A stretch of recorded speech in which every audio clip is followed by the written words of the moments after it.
Mayong buntag ka natong tanan. Salamat sa Ginoo sa higayon nga nakapasidungog kita, nagdayeg kita sa buhi nga ngalan sa atong Ginoo pinaagi sa pag-awit. Daghang salamat Pastora Wilres and Pastora Cecil for leading ang maanindot gayud nga pag-awit alang sa kimayaan sa tuang buhi nga Dios. Magaampo kita. Langit noon, mahigugmaon, dalaygon namo nga Dios. Nagapasalamat kami Ginoo ning takna sa kabuntagon. Kundiin usab imo kami nga gidala diri aron sa pagpamalandong sa imong pulong, pakikidait sa matag usa. Ug amo Ginoong Dios, ma-enjoy ang imong presensya. Pakikistorya ka namo og abliha ang among mga espirituhanon nga mga mata, ang among kasing-kasing aron among masabtan gayud ang imong pulong. Aron sa pag-adlaw kada adlaw, amo kini Ginoo nga ma-apply sa among pagkinabuhi samtang kami niapa diri sa kalibutan. Mahimaya ka sa among panagtigom karon sa pangalan ni Jesus. Amen ug amen. Karon nga kabuntagon, magapadayon kita. Actually, ang atoang theme atungod kay naga-celebrate man ta sa Kamakop Month sa tibuok nga kanang bulan sa September. Siyempre, last Sunday, si Pastor Nonong nagwali mahitungod kang Jesus nga atong manluluwas, no? Mo'y atong gibutang diha, Jesus is our Savior. Gibutang na dito sa kilid, gipulihan na as Jesus our Sanctifier. Actually, mo ni ang Alliance Distinctive. Og sa to ang mga online worshipers, palihog ko og take down usab og mga notes. Actually, ang Kamakop, kung inyong tanawon, ang kanang ato ang na ay cross, na ay picture, na ay laver. Sa una, abinakog baso na, basin man day na, kanao, laver, o kani ang corona. Kini nang hulugan that Jesus is our Savior, ang kaning laver, basin, mao na ang nagsimbolo that Jesus is our Sanctifier, ang atong magbabalaan. Kani siya, ang picture is our healer, o ang kaning corona, mo'y Jesus, ang atuang coming King. Kabalo ko nga kitang tanan, or ang tanan nga mga alliance, mga Kamakop, di na ganahan mabinaw ana kay sukad sa pagkabata, nakadungog na, balik-balik na lang nga pagwali. Pero karon nga kabuntagon, tungod kay mag-celebrate man ta sa Kamakop Month, mao nang ipadayon nato sa pagwali and proclaim nga siya ang ato ang manunubos, siya ang atong magbabalaan, siya ang ato ang bantugan nga mananambal, ug ang umaabot nato nga hari igsoon. Kabalo ba mo as I preach kaning Jesus our Sanctifier, siya ang ato ang magbabalaan? Ang kana nga logo, kaning laver or basin, kabalo ba mo nga sa templo dito sa Jerusalem, before ka makasulod sa templo, na ay dako kayo. Actually, 7 kabuok, or dili day 7, nasayop ko, 6 kabuok nga basin ang gibutang dito sa dapit sa ganghaan. Unya, before ka musulod sa templo, ang imong himuon, dili ka manghilamos. Okay, ang uban natong mga kigsuunan, naman po gibutang murag basin, pero manghilamos sila. Pero dito sa Jerusalem, ang ilang himuon, manghinaw, manghugas, aron limpyo sila. Ang uban gani maligo, aron limpyo sila inigsulod sa templo.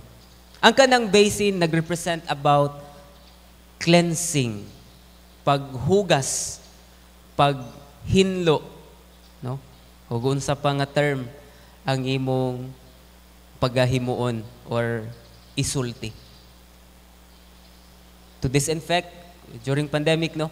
Before, ma-remember na to, during pandemic, nagbutang gyud ta og para panglimpyo. Kinahanglan i-disinfect nato ang ato ang kalawasan. Ingon ana pod ang pagtrato. Tungod kay hugaw man ang mga katawhan, kinahanglan sa pagsulod sa templo, tungod kay balaan man ang Dios, kinahanglan limpyo usab. Kabalo ba mo nga ang tanan kanato hugaw o gikinahanglan sa paglimpyo, paghinlo, paghugas sa ato ang Ginoo? And we believe that our God is more than able to cleanse us.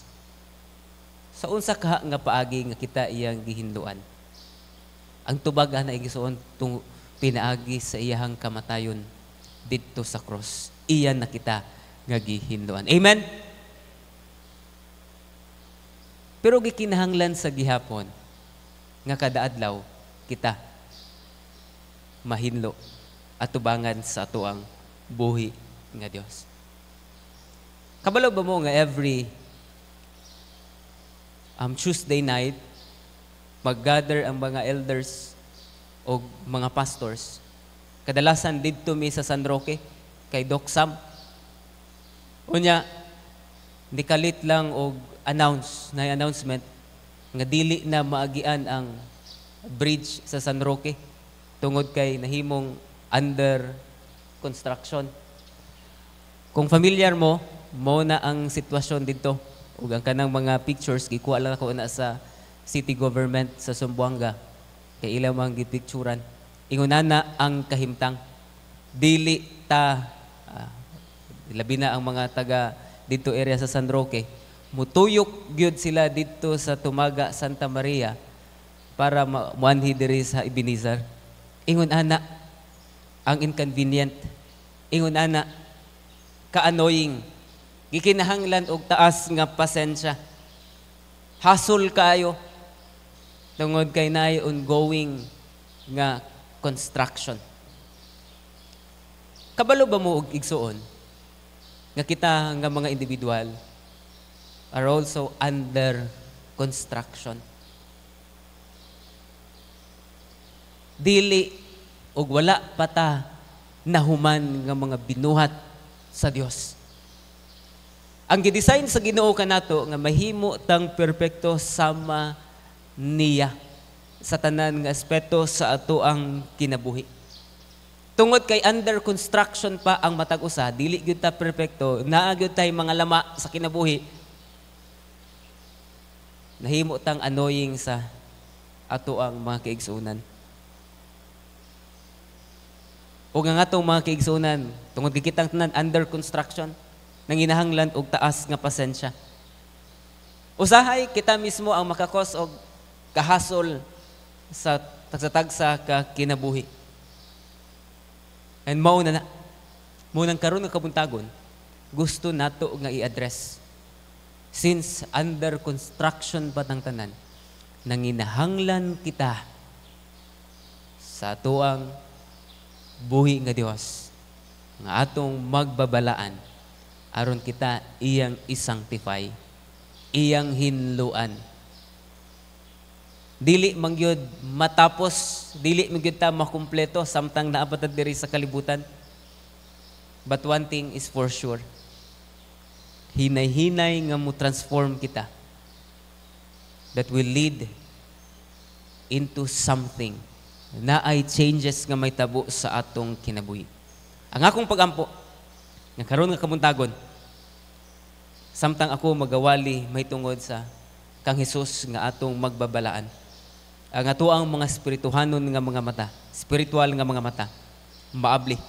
Og atong makita ang atong mga isig kaingon, ang mga tawo sa atong palibot, og ato silang tratuhon with more grace. Taas nga pasensya. Kaya nasayod kita that every one of us is still under construction. Wala pagyod kita na human igsuon. Actually, supposedly, dugay ra ko nga nahuman unta sa ako ang gi-prepare nga sermon.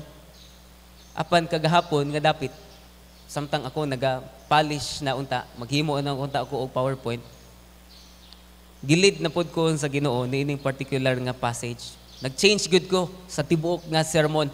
No? Taod-taod na akong giandaman. Pero kani ang gi-inspire ni Lord sa kuha. Mo nang take time po ko. After gahapon, sugod, mga alas 3, nagkamulo na ko. Hindi na ko gusto nga madisturbo. And ang passage karon nga kabuntagon, na diha sa 1 Thessalonians 4:1-8. Ug gusto nako nga basahon kini sa Cebuano nga version. So tagaay ko og gamay nga oras samtang ako magapakli sa Biblia. Unya samtang ako magabasa later on, pwede lang mo musunod sa hilom. Gingon sa pulong sa Dios. Sa katapusan, mga igsoon, kami naghangyo og nagdasig kaninyo diha sa Ginoong Hesus, sama nga kamo nakakat-on man gikan kanamo unsaon sa pagkinabuhi ug sa pagpahimuot sa Dios, sumala sa inyo nang gibuhat karon, nga unta mulabaw pagayod ang inyong pagbuhat niini. Mupadayon kita igsoon. Sa verse 2 nagaingon, kay kamo nahibalo na unsa ang pagpahimangno nga amo ang gihatag kaninyo pinaagi sa Ginoong Hesus. Kay mao kini ang kabubuton sa Dios, ang inyong pagkabalaan nga kamo maglikay sa salawayong pakighilawas, nga ang matag usa kaninyo mahibalo unsaon sa pagpangasawa diha sa pagpagabalaan og kadungganan. Dili diha sa tinguha sa kaulag sama sa mga hintil nga wala makaila sa Dios, nga walay bisan kinsa nga maglapas ug mamintaha sa iyang igsuon sa bisan unsang butang. Kaya ang Ginoo mao ang tigpanimalos mahitungod niining tanan, sumala sa among hugot nga gipasidaan ug gipamatud-an kaninyo. Verse 7, kay ang Ginoo, kay ang Dios wala magtawag kanato alang sa kahugawan, kundili sa pagkabalaan. Verse 8, nagasulti, busa bisan kinsa nga musalikway niini, wala magsalikway sa tao kundili sa Dios nga naghatag usab sa iyang Espiritu Santo nganha kaninyo. Ang Ginoo nagpanalangin na sa pulong nga atong gibasa. Nasayod kita nga ang Kristohanon nga pagkinabuhi dili kini usa lamang katikang unya masinati na dayon nato ang kabag-uhan, masinati na dayon nato ang perpekto nga kinabuhi. Ang ato ang pagkinabuhi isip mga Kristohanon sama kini sa paglakaw. It is a lifelong walk. Munang gipahimangnuan gayud ni Apostol Pablo ang iyahang mga audience sa Thessalonica, ang mga magtotoo. Munang iyang giingon, we request and urge you in the Lord Jesus. Gitiduan na sila paunsa sa paglakaw, sa paghimo sa mga butang nga makapahimaya sa tuang buhi nga Dios. Ila na nga pahimangnuan o gitudluan ang mga Kristohanon sa Thessalonica, paunsa sila maglakaw sama nga naa diha sa kahayag. Paunsa sila maglakaw uban ang balaang espiritu. Paunsa sila mulakaw nga adunay gugma. Paunsa sila mulakaw isip anak sa kahayag. Og mulakaw uban si Kristo. Mulakaw kuyog ang langit nun nga kaalam sa Dios. Samtang kita nagalakaw kauban ang mga wala na kaila sa atong Ginoo. Mao kana ang paglakaw nga gitudlo ni Apostol Pablo ngadto sa mga disipulo, mga magtutuo didto sa Thessalonica. Igsoon, Kita usab natudluan na. Gikan pa sa kaniadto hangtod karon. So pangutana, kumusta man ang atuang paglakaw karon?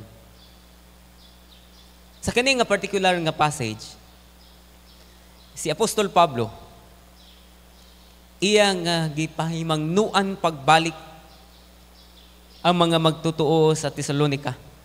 Unya iyang gitagaan og kabugaton unsa ka importante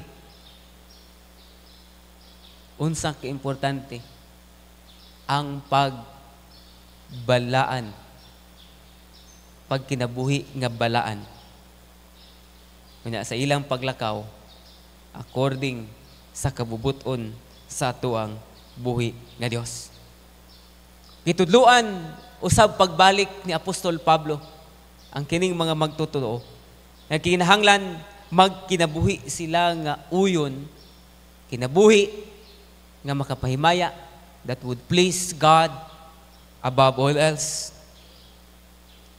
Iyang gi-encourage, iyang gi-motivate, iyang gi-inspire pinaagi sa iyang sulat ang mga magtutuo dito sa Tesalonica. Actually, daghan kaayo ang mga problema nga ni-arise during that time. Adunay mga questions. Unsa na lang kaha ang daw ang ilahang unsa kaha ang mga panghitabo or ang resulta kung mamatay na ang ilahang mga kaigsuunan sa pagtuo. Unya maupo ni sa sulat ni Apostol Pablo iyang gibadlong ang mga magtutuo. Dapat dili kamo kanang mag-mourn nga murag wala nay paglaom. Unya iyang gi-explain no. That one day inibalik na ni Kristo iyahang katong mga nangatulog nangamatay na una, they will meet caught up in the air with the Lord, and then usa ang mga buhi nga makawitness. Mao kana ang gitudlo ni Apostol Pablo. Pero before niya na, iya nga gipahimangnuan paunsa magkinabuhi. And it is our obligation, iya gyud nga gitagaan og kabugaton, obligasyon sa matag usa ang magkinabuhi nga balaan. Nasayod kita nga ang Dios ang ato ang magbabalaan. Given na, pero gikinahanglan ug atoa kini nga obligasyon. No? Obligasyon nato. The choice is ours sa pagpili sa dalan sa pagkabalaan or sa dalan nga malasot or mahugaw atubangan sa tuang buhi nga Dios. Iya gyud nga gi-motivate. After niya nga gi-commend, gipasalamatan, iya nang giingnan nga, actually, inyo nang ginahimo kini. Pero gikinahanglan ninyo nga loved one pa ang kung unsa ang inyong nahimo karon, inyo kini nga loved one. Aron all the more mahimaya ang Ginoo. Dili lamang kini alang sa benepisyo sa atuang buhi nga Dios. Actually, ang makabenepisyo, above all, kita lang sa gihapon. Ingon ni Apostol Pablo, kamo lang sa gihapon ang makabenepisyo niini. Ang kini nga pagtudlo ni Apostol Pablo, bisan pa gani sa karaan nga kasulatan, gitudlo na kini. Kung imong basahon diha sa libro sa Leviticus, gitiduan sila sa mga detalye paunsa nila i-consecrate ang ilahang kaugalingon. Maligo, kapito ka beses before sila mo sulod sa templo. Dili sila dapat mo hikap sa mga patay, dili sila mo associate katong kung naay period ang mga babae, kinahanglan nga dili sila dapat hilabtan sa ilahang partner. Ug daghan pa kayo, dili mo kaon og na ay dugo mo, daghan ang gibawal sa Dios tungod kay gusto niya nga i-consecrate, limpyuhan, hinluan ang iyahang katawan. Dili na kini bag-o nga pagtulunan, gikan pa sa kaniadto. Unya si Pablo naga-encourage usab, si Pedro naga-encourage nga gikinahanglan kita mahimong balaan kay ang Dios nga nagtawag kanato balaan. Ug nasayod ba kamo nga kaning mga Thessalonian believers nagapractice sila og pagano nga buluhaton? Aduna sila'y mga Diyos-Diyos sama sa mga katawhan dito sa Colosas or sa Corinto. Aduna sila'y mga Diyos-Diyos. Diyos-Diyos may tungod sa kanang mahimo silang productive. Daghan ang maproduce sa ilahang mga crop. Daghan sila nga mahimong abundansya ang ilahang pamilya. Kani nga mga Diyos-Diyos nag-require og pakighilawas. Kibadlong sila ni Apostol Pablo. Munang klaro kaayo diha. Gisulti gayod sa verse 3.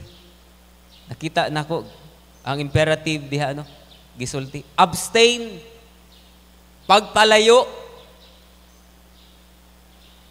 Ang gisulti diri sa Cebuano nga version. Sa verse 3, giingon,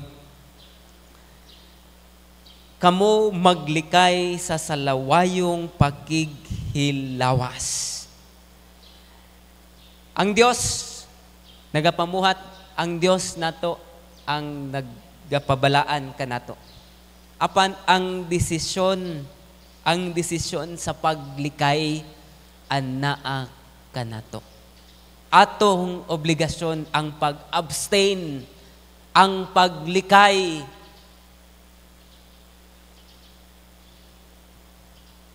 Iyang gibadlong ni Apostol Pablo. Kay rampant kaayo ang ilahang pakighilawas, ang ilahang pagpakasala. Munang gitagaan gyud og kabugaton. Nowadays, kung atong i-evaluate murag balik-balik na gyud ang maong problema. Giklaim nato ang Philippines nga mao lamang ang only Christian country among sa Southeast Asian nga countries, no? Kita lamang. Pero kumusta ang rate sa immoralidad? Taas kayo. Taas kayo ang rate sa teenage pregnancy. Taas kayo ang rate sa abuse.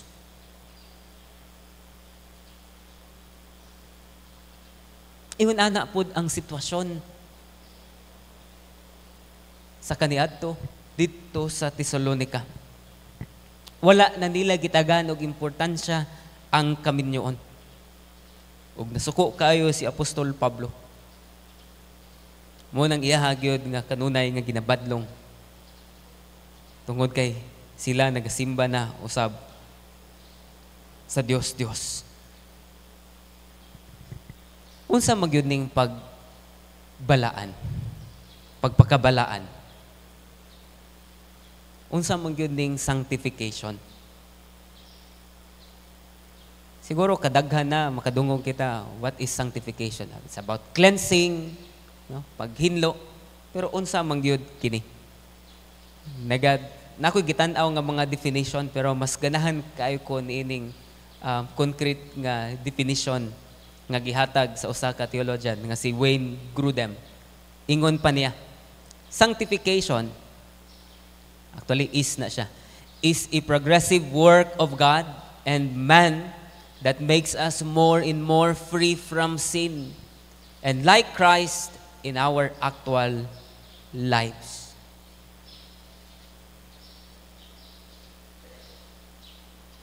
Nindot kaayo ang iyahang definasyon. It is a progressive work of God and a man that makes us more and more free from sin and like Christ in our actual lives. Gusto po nako nga pangangnuan ang matag usa. Jesus is our sanctifier. And sanctification is a supernatural work of God. Dili ang kaning pagbalaan, dili kini atong trabaho. Trabaho kini sa ato ang buhi nga Dios. Makadesire ta nga mahimong balaan, pero dili gyud ta. With all our effort, dili ta mahimong balaan. Bisag unsaon nato og paningkamot, dili gyud ta mahimong balaan. Kay kini grasya sa Dios. Sanctification is a gift from God. And gusto po nako nga himangnuan ng matag usa. Kaning sanctification pag balaan lahi kini sa kanang justification. Justification kay pagpakaway sala, no? As if nga giwala tanan ang ato ang sala mo nay justification. Kay gibayaran na. It's once and for all na kana nga pagpamuhat nga gibuhat ni Kristo alang kanatong tanan. Og sa lain nga term, theology gitawag po na ang kanang justification, gitawag po nila nga kanang partial sanctification. Kanya murag ilang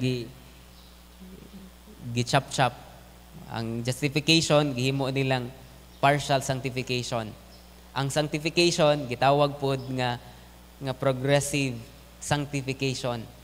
Unya ang glorification, sorry sa mga terms, ila pong gitawag nga complete sanctification. So all in all, sanctification na tanan.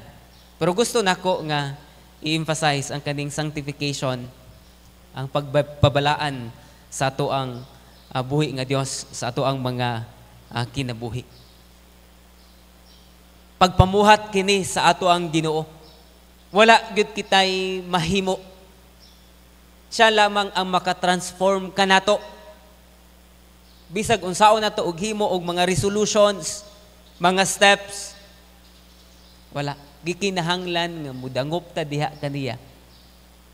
Kinahanglan musalig ta sa iya, mudepende ta sa iya. Kay iyaha man kini nga supernatural nga pagpamuhat. Pero kumusta man, Pastor? Diba ganina, gisulti nimo nga aduna pud tay obligasyon. Yes, it should be a byproduct sa atong pakigrelasyon diha kaniya, no? Iyatang bag-uhon, and then ang kaning sanctification solely pagpamuhat puguna sa Dios. Pero naapoy gi-require sa atoa. Justification is once and for all nga gihimo ni Kristo. Ang kaning sanctification, ang Dios lamang ang makabag-o kanato. Siya lamang, pero gikinahanglan ang atoang cooperation. We need to cooperate. Kay ang pagpili sa mga butang nga matarong, atua man na, gitagaan man ta og kabubuton, free will sa atoang buhi nga Dios. Sanctification involves our cooperation. Lord, imo naman kong giluwas, pwede mo lingkod na lang ko. Imuan na lang kong balaan. Kabalo ba mo nga bisan pa man sa imong simple nga paglingkod kung wa kay buhaton, given nga wa jud kay buhaton sa imong kinabuhi, makasala lang gihapon ka. Sa imong una-una, kasala lang gihapon ka. Sa imong makita, kita nimo nga naay nilabay. Unsa man to maot man kaayo to. Makapanaway na ka. Kasala na. Bisag galingkod lang ka. Munang gikinahanglan kita nga mo cooperate. Cooperate kita sa ato ang balaang spirit, sa ato ang buhi nga Dios. Pinaagi sa balaang espiritu. Ang nakanindot kayo igsuon, dili wala kita naga-inusara sa maong pagpamuhat sa ato ang buhi nga Dios. Kung kita makig-cooperate sa ato ang Ginoo, posible kayo nga ma-attain nato ang almost perfect nga pagkabalaan diri sa kalibutan. Almost perfect. Dili gyud perfect, but almost. Og ang kaning sanctification, lifetime kini nga process. Lifetime process. It doesn't mean nga dili na ta makasala no along the way. Makasala lang sa gihapon. Masipyat lang sa gihapon. And we need to be reminded, lifetime kini nga proseso. Munang sa kanunay, si Apostol Pablo, kapila, gibalik-balik, ang uban nga mga apostoles, naghisgot usab, may tungod sa paglahutay, endure, to persevere. Kani, si Jesus, iyang mga parables, iyang puna nga nahisgutan. Tungod kay ang sanctification is a lifetime process. And it should produce what? Good works. Samtang ang Dios nagahilo kanato, nagalimpyo kanato, nagaset apart kanato, dapat magaproduce kini og mga maayong buhat. Because sanctification is separation from sin. And during the process, gikinahanglan usab igsuon nga ma-develop nato ang kining nindot kaayo nga hatred. Mao kini ang ato ang hatred towards sin. Dapat atong sa Bisaya ng hatred kasilagan. Kasilagan nato ang sala. We need to hate sin. Karon dili na kita mahimong ulipon sa sala. O nakanindot, as we undergo ang kaning process sa sanctification, lifelong man lifetime man nga process, ang end goal of sanctification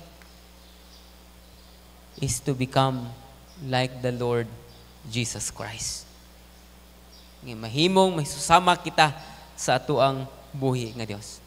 And take note, dili gyud nato ma-obtain ang complete nga sanctification. Dili nato maangkon ang perfect nga pagkinabuhi diri sa kalibutan. Tungod kay corrupted ang kalibutan. God's image and likeness nga naa sa atoa ang kinaiya sa Dios na distort, naguba.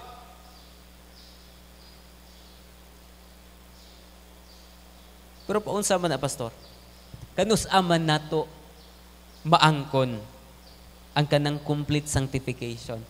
Kung ato nang maatubang ang ato ang manunubos face to face. My prayer that as we work out ang ato ang kaluwasan igsoon, by cooperating to the sanctifying work of God, may we come to realize and extend the fruit of the Holy Spirit to every under construction individual. Dili perfect ang imong katapad karon, dili perfect ang imong silingan, dili perfect ang matag individual nga imong ma-encounter. But what you can do, knowing that God is sanctifying us through and through, we need to change our perspective.